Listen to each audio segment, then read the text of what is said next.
សួស្តីទាំងអស់គ្នាយើងវិលមកត្រឡប់មកកែវិញ្ញាសាយើងនៅចំណុចរមាំងទី2បន្តទៀតដោយរមាំងទី1យើងបានកែរួចរាល់ហើយវាចូលទៅដល់ផ្នែកទី2នៃវិញ្ញាសាទី1ប្រឡងជ្រើសរើសគ្រូនិវត្តន៍មូលដ្ឋាននៅក្នុងឆ្នាំ2017អញ្ចឹងយើងទៅមើលនៅរមាំងទី2គេនិយាយតាក់ទងនឹងអីណារមាំងទី1យើងបានកែរួចរាល់ហើយអញ្ចឹងយើងចូលទៅដល់រមាំងទី2រមាំងទី2គេឲ្យយើងឲ្យបងប្អូនទាំងអស់គ្នានឹងទៅសេរូបមន្តស្ទើរលាតនៃសមាសធាតុសរីរាង្គដូចខាងក្រោមទី1គឺ glycerol ទី2 ethyl acetate ទី3 benzyl benzoate និងទី4 N methyl បាទ phenylamine 5 ND methyl ethanamide និងទី6ចុងក្រោយនេះគឺ acid alpha aminopropionate អញ្ចឹងគេឲ្យយើងទៅសេរូបមន្តស្ទើរលាតទាំងអស់នៅសមាសធាតុទាំងអស់ហ្នឹងណា please អញ្ចឹងយើងទៅមើលនៅរមាំង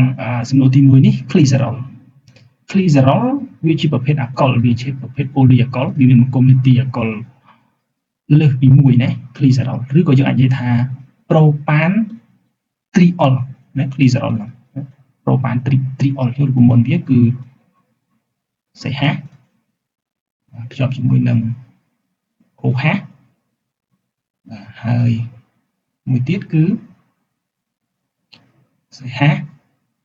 ភ្ជាប់ជាមួយនឹង OH មួយទៀតគឺ CH ភ្ជាប់នឹង OH ហើយជាទូទៅទាំងអស់គ្នាកន្លែងនេះយើងត្រូវចំណាំដែរយើងចាំអាហ្នឹងបើយើងអត់ចាំទេសេអត់ត្រូវទេមិនដឹងថា glycerol នោះរូបមន្តមិនទេណាអានេះគឺក៏អាចយើងនិយាយថាដូចគ្រូនិយាយមិញ propan triol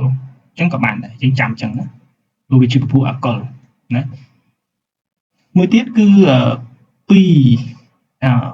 2 ethyl acetate ណាបាទនេះគឺ acetate បាទគឺវាជាពពួក ester acetate មកពាក្យថា acid acetic ដល់គ្នាអញ្ចឹងក្នុង ester ជាទូទៅ air គេហៅមុនបន្ទាប់មក air prim គេហៅមុនហើយ air គេហៅតាមក្រោយណាហ្នឹងអញ្ចឹងរូបមន្តរបស់ ethyl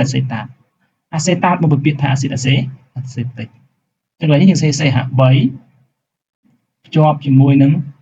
COO ហើយមួយទៀតគឺ ethyl យើងអាចសេ C2H5 ក៏បានឬក៏ CH2 CH3 ក៏បានណា C2H5 ethyl acetate បាទមកពាក្យ benzyl benzoate ណា benzyl ណា benzyl អញ្ចឹង benzyl គឺមកពី acid benzoic ណា benzyl អញ្ចឹង benzyl យើងអាចសេ C6H5 ក៏បានណា C6H5 ភ្ជាប់ជាមួយនឹងCOO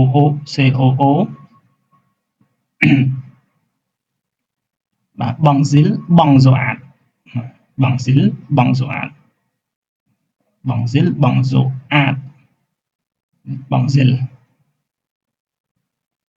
ូខេ CH2 យើងអាចថា C6H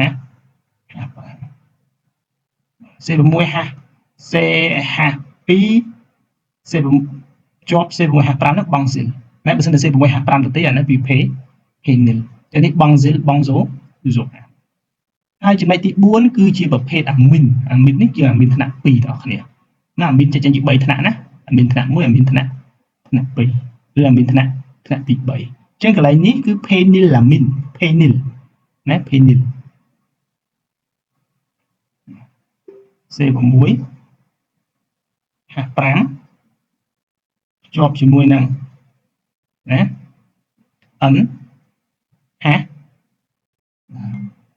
NH ភ្ជាប់ជាមួយនឹង methyl CH3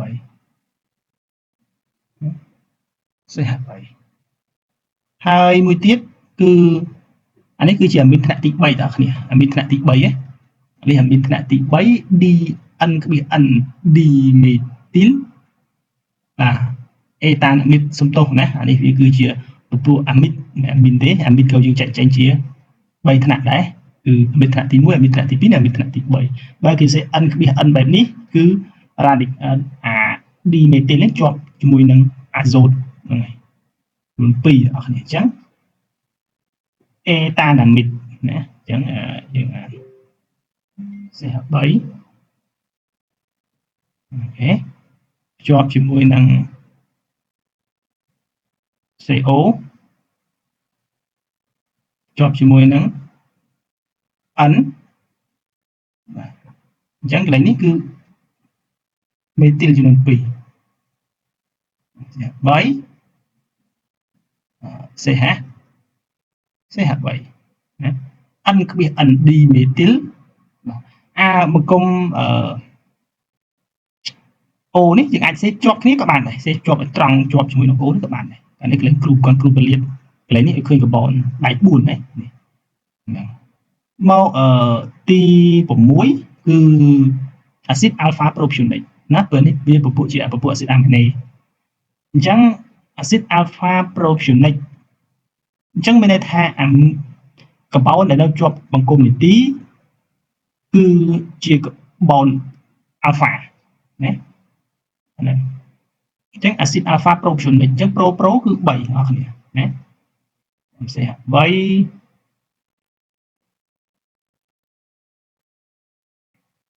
3CH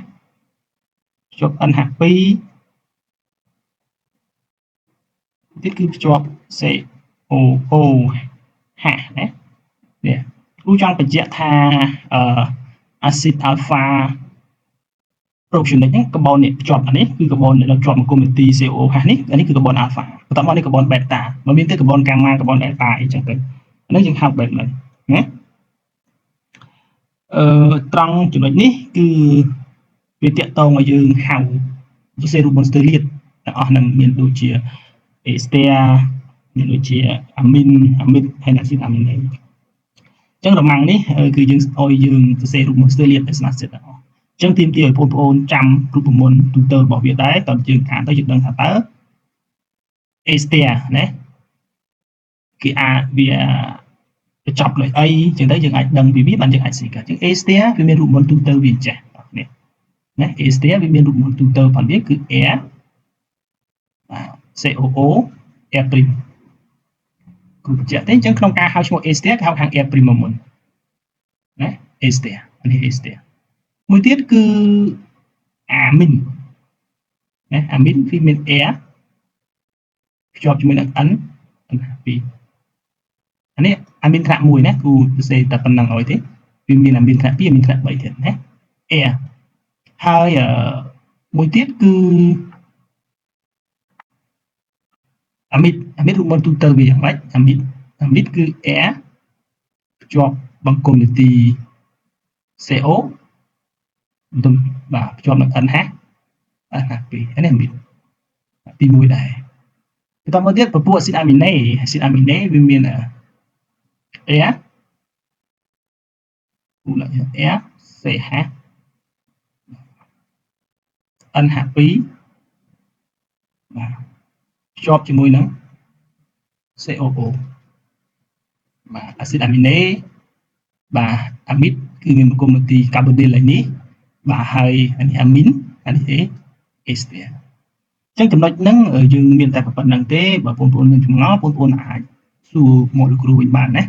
អាហ្នឹងយើងត្រូវហ្វឹកហាត់ធ្វើបន្ថែមយើងដឹងពីរបបនៃការគេចេញមកយ៉ាងម៉េចខ្លះដើម្បីឲ្យបងប្អូនអាចត្រៀមបានណាអាចមើលទៅយើងអាចថាអូយទៅច្បាស់ណាខ្លះដើម្បីឲ្យយើងអាច